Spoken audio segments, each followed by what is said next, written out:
Army chief general Asim Munir کی صدارت میں کور کمانڈرز کانفرنس ہوئی ہے۔ کانفرنس کے شرکاء نے مسلح افواج کے افسران، جوانوں، قانون نافذ کرنے والے اداروں اور شہریوں سمیت شہداء کی عظیم قربانیوں کو خراج تحسین پیش کیا۔ فورم نے مرکز اور صوبوں میں اقتدار کی جمہوری انداز میں منتقلی پر اطمینان کا اظہار کیا۔ فورم نے اس بات پر زور دیا کہ غیر آئینی اور بے بنیاد سیاسی بیان بازی اور جذباتی اشتعال انگیزی کا سہارا لینے کی بجائے ثبوت کے ساتھ مناسب قانونی عمل کی پیروی کی جائے۔ اسی پر بات کریں گے اپنی نمائندہ غزالہ نورین سے۔ جی غزالہ، کیا معلومات ہیں آپ کے پاس؟ جی بالکل، یہ 263واں کور کمانڈر کانفرنس تھی جس کی صدارت army chief general Syed Asim Munir نے کی۔ ISPR کی جانب سے جاری اعلامیے میں بتایا گیا ہے کہ فورم نے عزم کیا کہ پاکستان کو غیر مستحکم کرنے کے لیے دشمن قوتوں کے اشارے پر کام کرنے والے تمام دہشت گردوں، ان کے سہولت کاروں اور ان کی حوصلہ افزائی کرنے والے عناصر کے خلاف ریاست مکمل طاقت کے ساتھ نمٹے گی۔ فورم نے بھارت کے مقبوضہ جموں و کشمیر میں کشمیریوں پر جاری جبر پر تشویش کا اظہار کیا اور انسانی حقوق کی مسلسل خلاف ورزیوں کی بھی مذمت کی۔ فورم نے اس بات کا اعادہ کیا کہ پاکستانی اپنے کشمیری بہن بھائیوں کی سیاسی، سفارتی اور اخلاقی حمایت ہر سطح پر جاری رکھے گا۔ اس موقع پر آرمی چیف کا نے بھی خطاب کیا۔ آرمی چیف کا کہنا تھا کہ فلسطینی عوام کو پاکستانی قوم کی مکمل سفارتی، اخلاقی اور سیاسی حمایت حاصل ہے اور ہم مسئلہ فلسطین کے پائیدار حل کے لیے۔ ٹھیک ہے غزالہ، آپ ساتھ ہی رہے گا، آپ سے مزید بھی اس حوالے سے بات کریں گے۔ بریگیڈیئر ریٹائرڈ وقار خان صاحب بھی ہمارے ساتھ موجود ہیں۔ بریگیڈیئر صاحب، اس کانفرنس کے جو نکات ہیں ان کو کیسے دیکھتے ہیں؟ آرمی چیف کی جانب سے کافی اطمینان کا بھی اظہار کیا گیا اقتدار کی منتقلی کے حوالے سے۔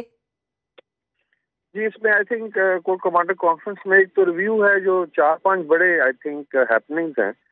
ڈیفینیٹلی پاکستان کے الیکشنز ہیں، صوبائی اور جو سینٹرل ہیں، اور اس میں جو قومی اسمبلی ہے، اس کے بعد صوبائی اسمبلی ہے، تو گورنمنٹ کی فارمیشن ہے۔ دوسرا جو ہے کشمیر کے اوپر بات چیت ہوئی، اسی طرح فلسطین میں جو اسرائیل نے بربریت کا بازار گرم کرا اس کو کنڈم کیا گیا، اور over all I think security کا بھی جائزہ لیا گیا جس طرح ایسٹرن اور ویسٹرن بارڈر ہے۔ لیکن آئی تھنک زیادہ فوکس جو ہے ایک تو کشمیر اور فلسطین پہ رہا، اور دوسرا پوسٹ الیکشن جو سینیریو جس میں بھی پاکستان نے بڑھنا ہے اسٹیبلٹی کی طرف، گورنمنٹس فارم ہو چکی ہیں، اور اس میں سیاسی پارٹیوں کو بھی آئی ایم شیور یہ میسج ہے کہ پاکستان آرمی سپورٹ کرے گی جو اسٹیبلٹی کی ڈرائیو ہے۔ عوام دیکھ رہی ہے کہ لیڈرشپ ابھی آگے کیسے ڈلیور کرتی ہے، اور وہ basically they are looking at relief.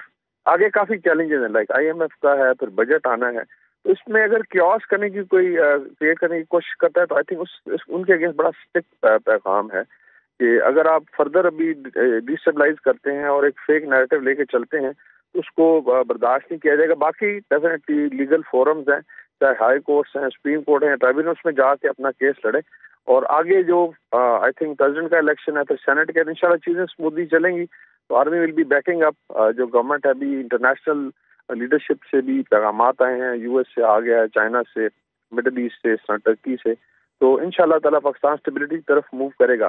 لیکن ایک وارننگ ہے کہ جو جھوٹا پروپیگنڈا کیا جا رہا ہے اس کے اگینسٹ اگر یہ کنٹینیو رہتا ہے تو پھر سخت ایکشن ہوگا۔ ٹھیک ہے بریگیڈیئر صاحب، آپ ہمارے ساتھ ہی رہیے۔ اس وقت دفاعی تجزیہ کار بریگیڈیئر ریٹائرڈ مسعود احمد صاحب نے بھی ہمیں جوائن کر لیا ہے۔ بریگیڈیئر مسعود صاحب، آپ بتائیے کتنی امپورٹنٹ ہے یہ کور کمانڈرز کانفرنس، اور خاص طور پر جو اس بات پر زور دیا گیا ہے کہ جو غیر آئینی اور بے بنیاد سیاسی بیان بازی اور جذباتی اشتعال انگیزی کا سہارا لینے کے بجائے ثبوت کے ساتھ مناسب قانونی عمل کی پیروی کی جائے۔ آپ کے خیال میں جو لوگ ملک میں سیاسی عدم استحکام یا معاشی عدم استحکام پیدا کرنا چاہتے ہیں ان کے لیے کتنا اسٹرانگ میسج ہے یہ؟ جی ہاں، بہت شکریہ۔ دیکھیں جی، ایک تو یہ فورم جو ہے بہت امپورٹنٹ فورم ہے جس میں تمام کور کمانڈرز ہوتے ہیں، PSOs ہوتے ہیں، جیو اسٹڈی کی انوائرمنٹ ڈسکشن ہوتی ہے، چیلنجز اور نیشنل سیکورٹی اس میں دیکھا جاتا ہے، اور اس کے بعد اور اس کے رسپانس کو بھی اس میں ڈسکس کیا جاتا ہے۔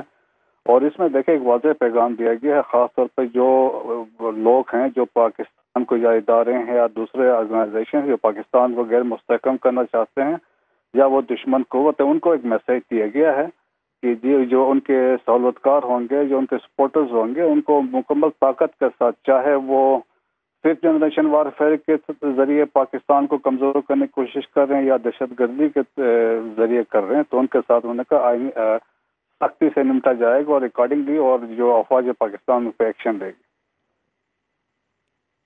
گی۔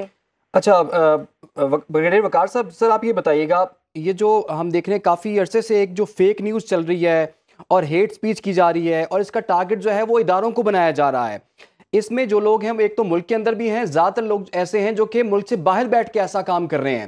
تو اب حکومتی سطح پر اس کی کیا حکمت عملی ہونی چاہیے ایسے معاملات سے بچنے کے لیے؟ اس میں ایکسپیکٹڈ یہی ہے کہ ایک تو جو سوشل میڈیا لاز ہیں آلریڈی پاکستان میں ایگزسٹ کرتے ہیں، صرف امپلیمنٹیشن کا ہے. اس میں ابھی چونکہ نئی گورنمنٹ آئی ہے جو کولیشن گورنمنٹ ہے، ایک تو ان پہ اونس ہے کہ ان چیزوں کو لیگلی ڈیل کیا جائے. دوسرا جو ہے 9 مئی پہ بھی آئی تھنک ریٹریٹ کیا گیا، بیکاز ایک امپریشن بنایا جا رہا ہے. ایک تو 9 مئی کر کے آپ نے وینڈلائز کیا شہداء کے مانومنٹس کو، گیرزن پہ اٹیک، پھر بھی آپ نے ٹریولائز کرنا شروع کیا. یہ پہلے بھی ہم نے بات کی کہ ایک اسٹریٹجی ہوتی ہے کہ ٹائم جو گزرے اس کو ٹریولائز کر دیا جائے، اس کا مذاق کیا جائے اور ایک نیا نیریٹو بلڈ اپ کیا جائے. انفارچونیٹلی جو ایک پولیٹیکل پارٹی ہے اس کے ایون جو آئی وڈ سے ابھی چیف منسٹرز ہیں ان کی طرف سے اگر اس طرح کی بات چیت ہوتی ہے تو دس از ویری ابھی ذمہ داری بیسیکلی ہے کہ آپ نے گڈ گورننس کرنی ہے، آپ نے ڈلیور کرنا ہے. نعرے اشارے جو ہے کافی ہو گیا. پاکستان از ناؤ ٹرانزٹڈ انٹو ایک نئے دور میں داخل ہو رہا ہے. آگے بہت زیادہ چیلنجز بھی ہیں اور اپرچونیٹیز بھی ہیں. یوتھ کو آپ نے حوصلہ افزائی کرنی ہے، ان کو پیغام دینا ہے کہ پاکستان نے آگے موو کرنا ہے. تو اگر یہ بیانیہ چلتا رہتا ہے اور ڈسٹریکشن رہتی ہے اور کیوس رہتا ہے، جو آئی ایم شیور ابھی الاؤ نہیں کیا جائے گا انشاءاللہ، دیر بی نو فردر 9 میں. اور باقی جو اس میں اظہار بھی کیا گیا اور پرائم منسٹر شہباز شریف نے فلور آف دا ہاؤس پہ بات کی کہ جو تو بے گناہ ہیں، اگر کوئی ہیں تو ان کو ڈیفینیٹلی چھوڑ دیا جائے گا، لیکن اگر کوئی قصوروار ہے تو اس کو سزا دی جائے گی. اچھا بریگیڈیئر مسعود احمد خان صاحب، گزشتہ کچھ عرصے سے ہم نے دیکھا ہے جو اقتدار کی منتقلی کے بعد پاک فوج کا جو خاص طور پر معاشی استحکام میں کردار ہم نے دیکھا ہے وہ بہت مضبوط کردار دیکھا ہے. آئی ایم ایف کے ساتھ بھی ڈیلنگز میں ہم نے دیکھا اور باقی معاملات میں بھی. ابھی جو کور کمانڈر کانفرنس میں اس بات کا بھی اعادہ کیا گیا کہ حکومت کا ساتھ دیا جائے گا. فوج کا کردار معاشی استحکام میں کس حد تک اہم ہوتا ہے؟ جی ہاں، دیکھیں یہ بڑا ایک امپورٹنٹ ہے اور جس میں افواج پاکستان دیکھیں اسپیشلی جب آرمی چیف نے ٹیک اوور کیا تھا تو بسائڈ جو ٹیریٹوریل انٹیگریٹی اور سورنٹی آف پاکستان کی انہوں نے وہاں پہ فوکس کیا. وہاں پہ اکنامک ریوائول بھی ان کا فوکس تھا. اسپیشلی دیکھیں جو SIFC کے انڈر جو پاکستان گرین پاکستان انیشیٹو ہے، جو چیف آف آرمی اسٹاف کا ایک ویژن ہے جس میں اکراس پاکستان کے جو ان یوز بیرن اور ویسٹ لینڈ ہے گورنمنٹ آف پاکستان کی، ان کو کلٹیویٹ کیا جا رہا ہے. اور اس سلسلے میں جو ابھی فوکس ہے چولستان کا علاقہ ہے، تو میرے خیال میں اس دفعہ آلموسٹ 1 لاکھ ایکڑ کے قریب وہاں پہ فصل بھی کاشت کی جا چکی ہے. تو میرے خیال میں یہ بڑا زبردست قسم کا ایک سٹیپ ہے جس سے ہمارے جو گندم کی کمی کے جو مسائل تھے وہ اس سے ایڈریس ہوں گے. اور اس کے علاوہ دیکھیے کہ مائنز اینڈ منرلس میں، انفارمیشن ٹیکنالوجی میں اور بہت سارے وہ سیکٹرز ہے SIFC کے انڈر، ان کو بھی لک آفٹر کیا جا رہا ہے. کیونکہ دیکھیں معاشی جو ہے security is link with the economic prosperity. So therefore Pakistan کے لیے بہت اہم ہے کہ ہم اپنے اکانومی کو ایڈریس کریں. تو اس میں افواج پاکستان بڑا ایک کلیدی کردار ادا کر رہے ہیں. اور میرا خیال میں اگلے چند سالوں میں ہم دیکھیں گے پاکستان اس میں جو ہماری جو کنٹریبیوشن ہے افواج پاکستان کی، اس میں نمایاں طور پہ واضح طور پہ نظر آئے گی. اور جس طریقے سے ہم نے دیکھا 2 مارچ کو ڈزنس آف چائنیز کنٹینر جو ایگریکلچر اکوپمنٹ لے کے آ رہے ہیں، فرسٹ ٹائم پاکستان کی ہسٹری میں سنو سیزن میں انہوں نے خجراو ٹاپ کو کراس کیا ہے. میرے خیال میں بہت بڑی کنٹریبیوشن ہے، ایک مائل سٹون سٹیپس جو افواج پاکستان اس سلسلے میں لے رہے ہیں. اور چند سالوں میں یہ چیزیں واضح طور پہ قوم کو نظر آئیں گی. ٹھیک ہے سر، آپ ہمارے ساتھ رہیے. اسی معاملے پر بات کرنے کے لیے سکتے ہمیں جوائن کر لیا ہے بریگیڈیئر ریٹائرڈ احمد سعید منہاج صاحب نے. بریگیڈیئر احمد صاحب یہ بتائیے، یہ جو اداروں کے خلاف ایک پوری کیمپین جو ہے وہ ہمیں کچھ عرصے سے چلتی ہوئی دکھائی دے رہی ہے، نہ صرف الیکشن سے پہلے بلکہ الیکشن کے بعد بھی. تو اس کے مقاصد کیا ہو سکتے ہیں اور اس چیز سے اب کیسے بچا جا سکتا ہے؟ حکومت کی کیا حکمت عملی ہونی چاہیے اس پہ اب؟ جی بالکل، آج کی جو کور کمانڈرز کانفرنس ہے جہاں پہ کشمیر اور فلسطین کا اور ٹیررزم کے سسٹم میں جو ہماری مستند پوزیشن ہے ان کا اعادہ کیا گیا. اس کے ساتھ ساتھ جو 5th generation warfare information warfare کے تحت جو ڈومیسٹک اور انٹرنیشنل لیول پہ پاکستان کی جو ایک بدنامی کا باعث کرنے والا جو سوشل میڈیا پہ ایک مہم جاری ہے، اس کا سختی سے نوٹس لیا گیا اور کہا گیا کہ 9 مئی کے پرپیٹیٹرز یا اس کے پلانرز یہ تھے، یہ ایکٹیو جو جنہوں نے اس میں حصہ لیا تھا ان کو واقعی جو ہے وہ سزا دلائی جائے گی، کیونکہ ایک ڈبیٹ رہی پچھلے دنوں ملٹری کورٹس اور سول کورٹس کے درمیان، اس کی وجہ سے ابھی ان کے جو ہے اس طرح سے ٹرائلز نہیں ہو سکے تھے۔ ایک تو اس کا سختی سے جو ہے وہ اعادہ کیا ہے کہ وہ اس کو لازمی جو ہے انصاف کے کٹہرے میں لایا جائے گا تھرو کسی بھی عدالتی پروسیس کے ذریعے۔ اس کے ساتھ ساتھ جو دوسرا جو ابھی آپ دیکھیں تو ڈسنفو لیب جس طرح یورپ میں ایکسپوز ہوئی تھی، جس میں پاکستان کو معاشی طور پہ کمزور کرنے کے لیے پولیٹیکل انسٹیبلٹی کا سہارا ایک نیریٹو بنایا گیا تھا، اس کو بھی کلا کما کرنے کے لیے اعادہ کیا گیا، اور اپریشیٹ کیا چیف آرمی اسٹاف نے کہ جو لا انفورسمنٹ ایجنسیز ہیں انہوں نے جو دیے گئے مینڈیٹ جو الیکشن کمیشن کے پاس تھے، جس نے پرامن ماحول کے اندر ایک صاف و شفاف الیکشنز کرائے ہیں، تو سروس کے مطابق بھی آپ دیکھیں تو ابھی کافی حد تک چیزیں سوشل میڈیا کی جو اینٹی پاکستان کمپینوں سے واضح طور پر باہر نکلتی چلی آئی ہیں۔ تو ان تمام چیزوں کا اعادہ کیا گیا، اور میں سمجھتا ہوں کہ ابھی جو آپ کے سائبر سیکیورٹی کے لحاظ سے یا آپ کے سائبر ڈومین کے حساب سے جو لاز ہیں ان کو انیکٹ کرنے کی، ان کو ٹھوس قسم کا آپ کو پارلیمانی کور دے کے ایسے تمام عناصر کے خلاف کارروائی کرنی چاہیے جو اسٹیٹ آف پاکستان کے خلاف ہیں۔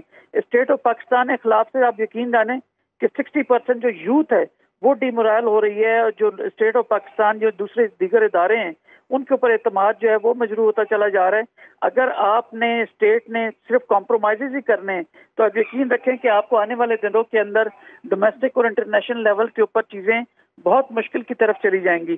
تو لہٰذا اس وقت رائٹ ایک وہ ٹائم ہے کہ آپ ان کو جو ہے وہ سختی سے جو ہے لا انفورسمنٹ ایجنسیز کو، اسپیشلی سول ادارے ہیں یا سول جو آپ کے دوسرے انٹیلیجنس ادارے ہیں، ان کو اپنا بھرپور رول ادا کرنے کی ضرورت ہے، کیونکہ اسٹیٹ ہے تو ہم ہیں، پاکستان ہیں تو ہمیں اس کے ادارے ہیں تو ہمیں آپ کے چار آپ کے مین ستون ہوتے ہیں، آپ کی عدلیہ ہوگی، آپ کی اسٹیبلشمنٹ ہوگی، آپ کی پارلیمنٹ ہوگی، آپ کی جو ایگزیکٹوز ہیں، آپ کو چاروں کو اگر آپ ویک کر رہے ہیں تو اسٹیٹ آف پاکستان جس میں میڈیا بھی اب کسی حد تک شامل ہو چکا ہے، ان تمام کو اگر آپ ملائن کریں گے اور سوشل میڈیا کا سہارا لے کے، تو میں نہیں سمجھتا کہ 3 4 5 لوگ جو سوشل میڈیا پہ ایک اینٹی پاکستان ایک نیریٹو لے کے چل رہے ہیں وہ کسی صورت بھی پاکستان کے حق میں ہیں۔